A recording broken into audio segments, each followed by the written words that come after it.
Students are enjoying the classrooms that have already been improved. A construction team is hard at work on even more buildings. Everybody who crossed the finish line was treated with a complimentary tote bag, plus plenty of goodies from local businesses. The way the Free Little Library works is really up to members of the community. You can drop off an old favorite and maybe even pick up a new one. One simple change Dr. Richardson hopes to make, encouraging people to pick up after themselves. Hi guys, I'm here at El Retiro Park, one of the few places in South Torrance that residents can cast their vote for the Area 5 representative for the El Camino Board of Trustees. The campuses in the Los Angeles Unified School District are already protected by their own police force. The fight is on for the 2013 championship, but these players don't need a title to feel like winners. A new report says some of the world's most impoverished people are becoming less poor, and yet they still almost gave it away. On the final play, Smith got the ball down low, but Steve Blake stole it to seal the victory. Captain Michael Simmons was on duty in Torrance when the first plane hit the World Trade Center. We knew that was going to be a bad day, no matter what. We had no idea how bad it really was. In the aftermath of the disaster, Simmons went to New York to assist his fellow firefighters on the East Coast. So we went back and attended several funerals for them because they couldn't do it, and we just tried to support them the best way we could. On the 12th anniversary of the tragedy, Torrance firefighters gathered around Chief William Rakowski to honor their fallen brothers and sisters. Let us never forget the ultimate sacrifice made by so many. Fire Captain Steve Duell says looking back on the tragedy, the Torrance Fire Department learned the importance of working with police and other outside agencies. A lot of the training has been coordinated to where we understand how each other work and how we can fit into each other's game plan so we can effectively manage an emergency incident. The firefighters next headed over to the police department where Chief New said a few words. In the case of an emergency, fire and police department work together as first responders. Police Officer Tom Bessie says today's anniversary reinforces the brotherhood between civil servants. We're all on the same team. We have the same goals. Everything they want to do, we want to do. Bessie says this bond extends to the officers and firefighters who lost their lives the day of the attacks. You know what those people went through. You know what they were facing. A lot of them knew that they were going to die going into the situations they were going to, and they still made the decision to rush into those buildings. Like Bessie, Simmons also says civil servants bear a responsibility to grow stronger as a result of the tragedy. The experiences that they've felt, we try to learn from those situations. So hopefully we're more prepared because of what happened on September 11th, and that's probably the best thing we can do for the 343 people that died in the fire service. For This Week in Torrance, I'm Hayley Skene. It's early Sunday morning in Pasadena, and the Clippers are kicking into gear for another day of training. But it's not Blake Griffin and Chris Paul out on the court. Matt Golombeski has played for the Clippers of the National Wheelchair Basketball Association for 6 years. For me to compete in any kind of sports level, this is the only place I can do it.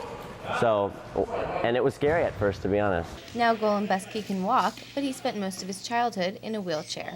According to Coach Josh Campos, the NWBA is highly competitive. Very physical, it's very mental, it's very challenging. The league follows NCAA rules and regulations, so the hoops are as high and the courts as long and wide. Most of the guys who played have at some point been a Paralympian in their career. Yet they continually reach out to potential teammates regardless of skill. Player Juan de Salas helped pioneer the team over 30 years ago after a blood infection caused him to lose his legs. It is important for, especially for people that just get injured, and a lot of times those people, they feel like that's the end of the world. If you live around where I live, I'll come and pick you up, and so we can go and practice and learn some basketball. The overall game has added a grittiness to my personality that I love. When I had hard times in my life, it got me through to being an independent individual. Campos is confident his team can make the Final Four this year. We have all the plays. It's just a matter of knowing how to work it in your chair. The fight is on for the 2013 championship, but these players don't need a title to feel like winners. It's not about winning all these games, like traveling across the country, which is great. It's just about the grit. In Pasadena, this is Hayley Skene for Valley View News. Sherry Moore often spends her lunch hours selflessly giving back to her community. They're not able to get out and get their own meals. They're not able to cook.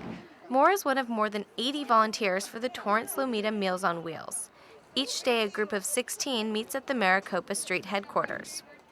They pick up customized meals made that morning from the Los Angeles home base.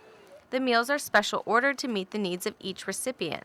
diabetic or renal or low sodium diets, no meat, no pork, vegetarian diets. But the volunteers do more than just make deliveries. You don't want to rush through and treat them like you're just there to throw out the food to them, because you want to get to know them. After packing up the meals, volunteers headed over to Skyline Mobile Park where recipients eagerly awaited their food. James Brown is a new client, and he says the meals keep him away from his old fast food habits. I'm eating veggies and things like that I haven't eaten in years. We brought your food.